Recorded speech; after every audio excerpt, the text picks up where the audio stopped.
Back on the record in case of people, state of Michigan versus James Whitley. No. Typically, oh, go ahead. Thank you. No full use on behalf of people. Good afternoon, Your Honor. For the record, my name is Jeffrey Bennett, appeared with on behalf of Mr. Whitley, sitting to my right.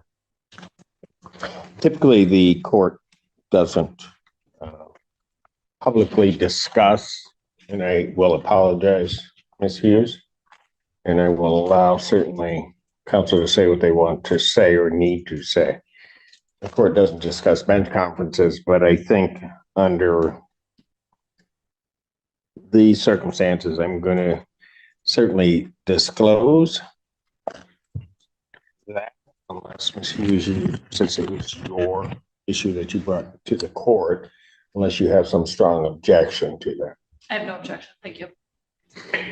The court has been informed that, at least alleged, that the defense counsel has indicated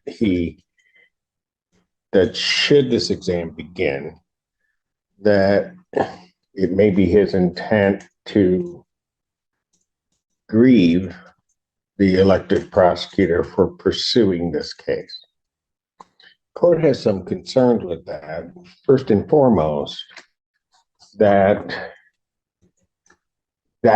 posture in and of itself can have a chilling effect, not only on just proceedings and may be an attempt to interfere in these proceedings, which may in and of itself constitute a grievable offense, but also that this court, if that is indeed the allegation, would not proceed with a hearing that would require someone to then commit a grievable offense. And Ms. Hughes also disclosed to the court that she, in essence, went up her chain of command to seek their advice as to what she should do. It was ultimately said, I think, at one point to certainly bring it to the court's attention, which I think is appropriate since it's under. Mr. Bennett, I will ask you whether or not you believe, in this case, that the people in proceeding are committing a grievable offense. And if so, for you to state on the record what that offense is.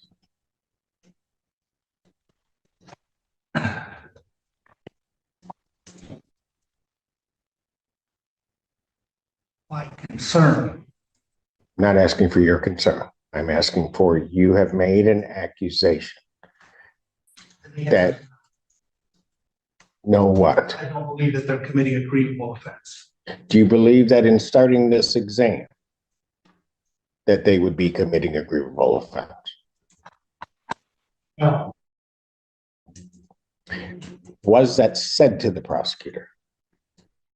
That was said, I don't believe it was said in the manner that was described at the bench, but certainly. Then tell me how it was said. Well, there were two things. One, at the bench, do you want me to ignore the one you didn't disclose? Tell me how it was said. What I said is that I believe that if the state were to go forward, that it would be grievable because I believe that the prosecutor is not following through on their ethical obligations under the Michigan Rules of Professional Conduct. Which ethical obligation are they not following for? The two that I am concerned about are, one is determining what the actual facts are, and the two is prosecuting somebody who may in fact be actually innocent. What I did was I had offered Ms. Hughes, if she felt that it was appropriate, she wanted to discuss the recanted note with the alleged victim. I said, why we could just adjourn this out and you can talk to her and decide how to go forward. So my only concern is that they didn't make contact with the alleged victim, who now has a different story, but I no longer believe that's a problem.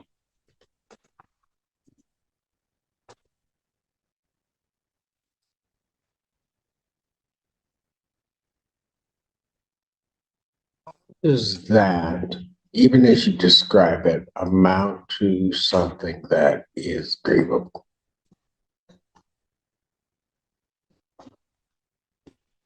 It doesn't. But And why was it said? because at the time I believed that it was grievous. What changed? Quite honestly, what changed is I wasn't aware at the time that they had the lay witness here.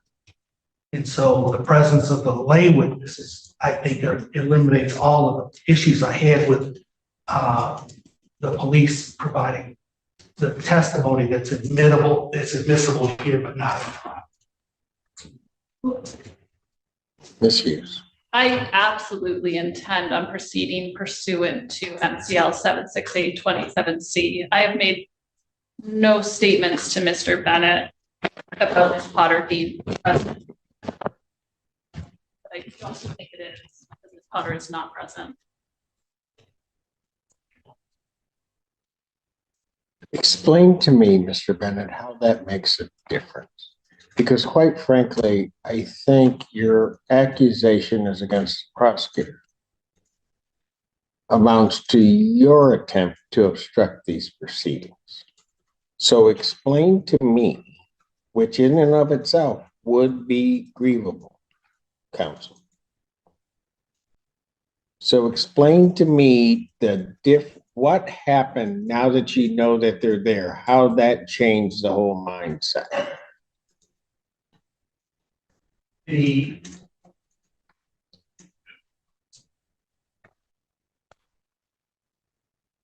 proceeding with statements that would exclusively be inadmissible at trial and going forward on those. These are confrontation clause issues. There's a statute which covers that. I understand that, Your Honor. My concern was it goes to circuit court on those statements, and now they can't proceed to trial. Because at that point, confrontation is going to attach at trial.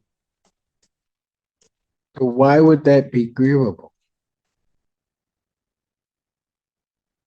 If they proceed pursuant to a statute promulgated in the state, as well as a court rule, which covers that, why would that be grievable at any point? My concern was not determining the facts of the case that they're going to present evidence in today. If they believe those facts that, but for a hearsay objection, would come in, not at all goes to their determination of the facts. They may believe that to be the case. I understand. So how would that even come into play? Mr. Bennett,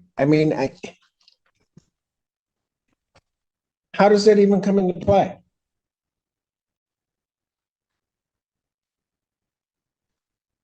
I explained what my position is. I don't know what else to say. Okay, let me just say this. I don't care if somebody's on the defense. I don't care if somebody's on the prosecution side. It doesn't matter to me, especially between counts. No one is ever going to come into this courtroom and be intimidated in some way by some threat to their profession, particularly in proceeding with what is their obligation. It is Ms. Hughes's obligation to bring this case. It is your obligation to defend your client. She can't make threats to you to try to prevent you from proceeding to defend your client, or to do nothing if your client wishes that for you to do that as the defendant.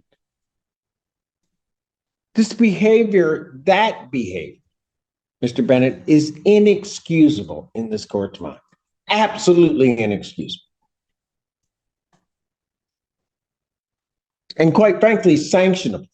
Because you can't try to make somebody not do something by, quite frankly, as I'm listening to your explanation, are just absolutely unequivocally false threats to their livelihood. I don't believe that's what I was doing. What do you think you were doing? Trying to bring to Ms. Hughes' attention an issue that may or may not exist. She interpreted it as a threat, which I understand. I'm going to grieve your boss. And you. I did not. If you start this exam, she's supposed to take that as something that should be brought to her attention as opposed to a threat? We continued our discussion a second time where I was explaining where I was coming from. I did not say what I said in a very artful way. So You threatened a grievance for her proceeding. Am I wrong in that?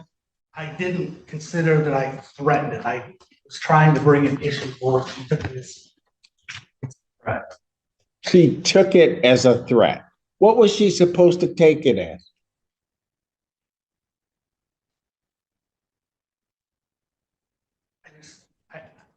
She took it how she took it. I mean, it was a mistake on my part. I acknowledge that. You're trying to tell this court that you didn't intend to threaten her boss and ultimately her? Is that what you're telling me, Mr. Bennett? I was trying to bring the nature of what I saw as a potential issue. I unfortunately started it. The issue being what? Their use of evidence pursuant to the court rule, which is why we have these hearings, why you have the ability to object, and then this court would have to rule. I felt this case was different because this is not a situation where the alleged victim is given another detailed statement as to what happened. And so what makes that different?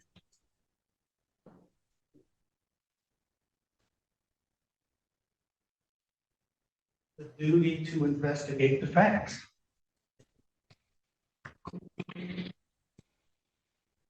How do you know they haven't?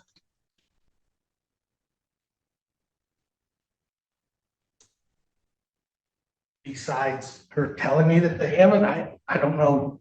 I don't know who her is, but I've never told him with the information. I've never told him about the many contacts that she's had with my office. I've never told him about, he's put on the record that she's been appearing at the hearings. Your Honor, she's been at hearings that Your Honor has presided over. The letter that was turned over to the police department was then turned over to the defense. And frankly, he has never asked me. He just came forward with, I'm going to grieve Ellie Sabat.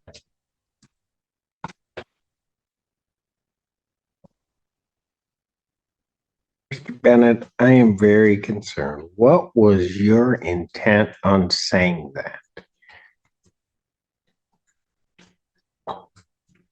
I intend in the. You know, I'm going to stop you right now because I'm going to tell you something. You need to be real careful because I may have to consider grieving you. I understand that, you know. And I don't think you want that. I certainly don't want that. So what I'm going to do is I'm going to take another about 10-minute break. And I'm going to come out and ask for your explanation before I decide on anything that I would do. But I will let you know, Mr. Bennett, with regard to what I've heard of the conduct here, you are walking on real thin ice, not just with me, but with your ticket to practice. Court's in recess. All rise. Back on the record in the case of the people, State of Michigan versus Whitley, counsel is present as well as the defendant.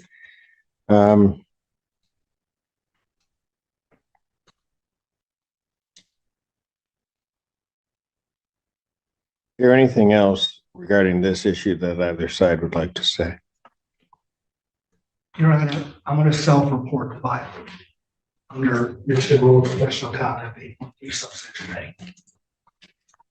I agree that I gave the inappropriate message to the prosecutor. I apologize for doing that. I feel obligated to report myself.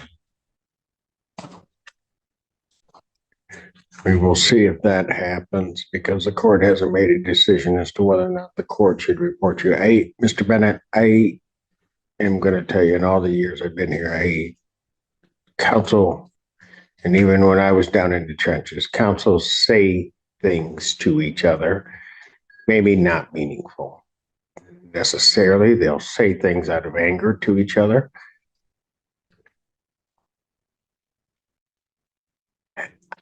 I don't know why you would even think it would be within the bounds of anything decent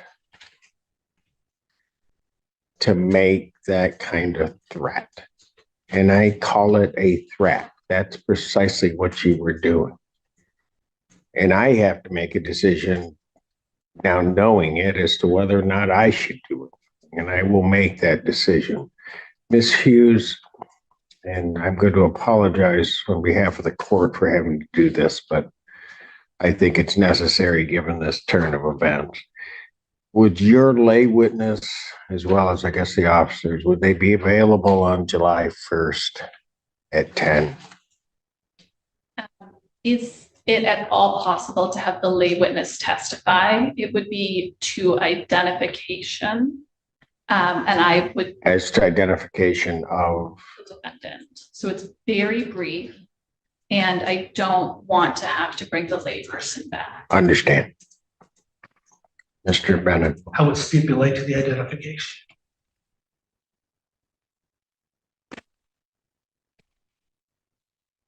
So you're stipulating that the person that is sitting beside you is James Whitley and that he was in a relationship with Jennifer Potter on April 27th, 2024. Yes. Thank you. Will that satisfy what that witness would testify to? Yes. Very good. Thank you.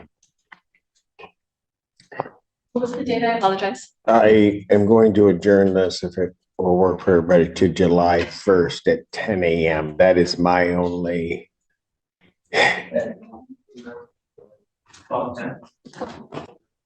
July 1st at 10 a.m.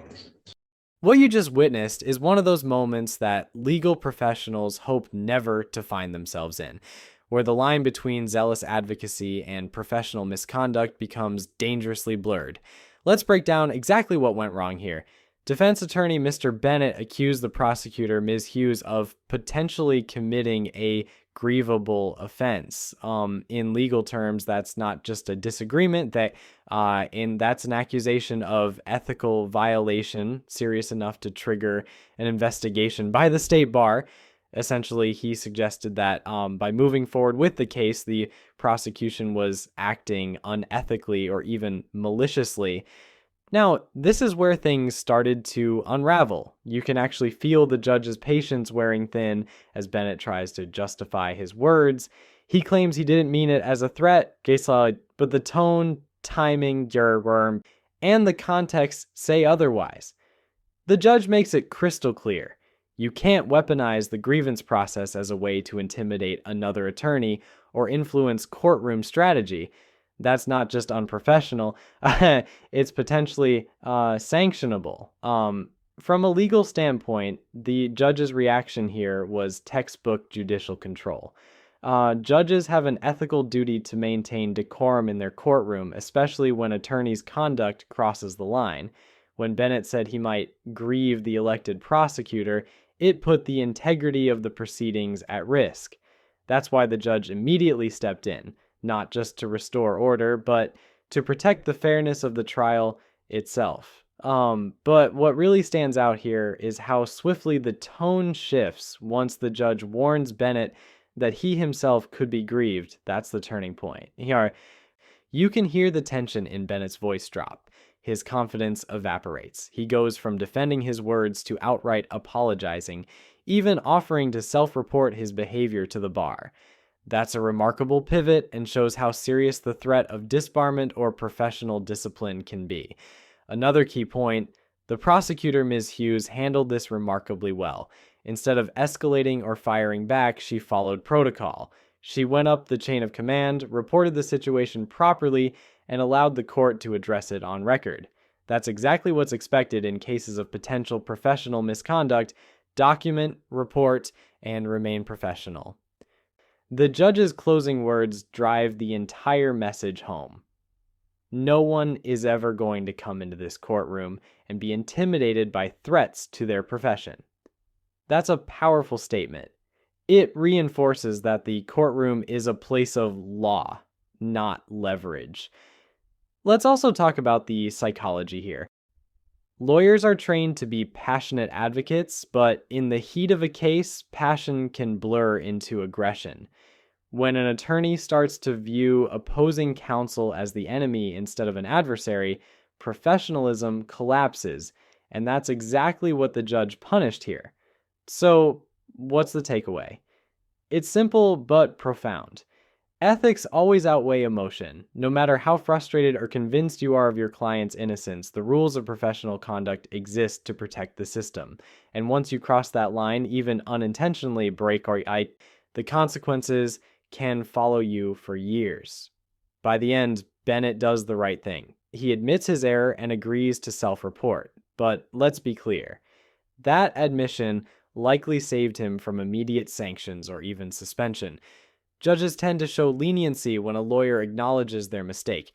Still, this hearing will almost certainly appear in his professional record, and that's a permanent mark. So now, I want to ask you, do you think the judge handled this fairly? Should Bennett have been formally sanctioned, or was his apology enough? Drop your thoughts in the comments below. We read every one of them.